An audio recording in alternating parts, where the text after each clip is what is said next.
আমি বলেছি মমতা ব্যানার্জির পদত্যাগ, সেই জন্য 27 তারিখ নবান্ন অভিযানে সাপোর্ট করেছিলাম। ওই আন্দোলনেই নড়েছিল, বাকি আন্দোলনগুলো উনি এনজয় করছেন, ঘরে বসে বাড়িতে বসে এনজয় করছেন। যত রাস্তায় আপনি নকশা আলপনা আঁকুন আর প্রদীপ মোমবাতি জ্বালান, सी इज एंजॉयिंग। मीरा सफेद तुरंत खुले, भरपूर झाग दे और इसकी स्मार्ट साइंस दे स्मार्ट केयर और फ्रेशनेस। मेरी चॉइस मीरा सफेद। উনি কেঁপেছিলেন একদিন, সেটা হচ্ছে 27 তারিখ। ওই কাঁপুনিটা যদি ভবিষ্যতে দিতে পারেন তাহলে মমতা ব্যানার্জি নড়বে, টলবে, পালাবে। আদারওয়াইজ উনার এগুলোতে কোনো অনুভূতি নেই। উনার বাবা প্রথমেই আমাকে বললেন যে আমি রিপোস্টমর্টম চাই শুভেন্দুবাবু, অন্যায় হয়েছে আমার মেয়ের সঙ্গে।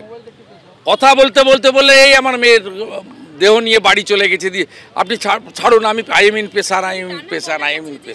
বিনীত গোয়েল, ইন্দিরা মুখার্জি, অভিষেক গুপ্তাকে গ্রেপ্তার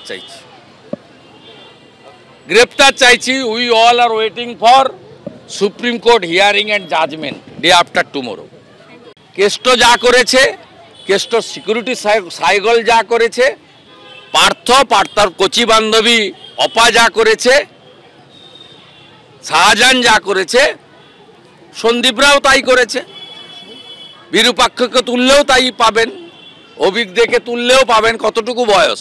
কুন্তল শান্তনুর বয়স কত?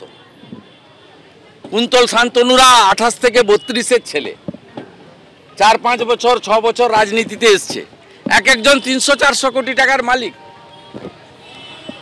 তা অভিজ্ঞদেরও পাবেন, বিরূপাক্ষরও পাবেন, এই গোটা ব্যবস্থাটাই পাবেন, কারণ কর্তৃর ইচ্ছায় কর্ম হয়। পরশুদিন রাত্রিবেলায় আবার তারা রাজ্য দখলের নামে রাস্তায় নেমেছিল। কলকাতা সহ বাংলার অনেক শহরে তারা রাস্তায় মোমবাতি জ্বেলেছিল। সেখানে আমরা কি দেখলাম?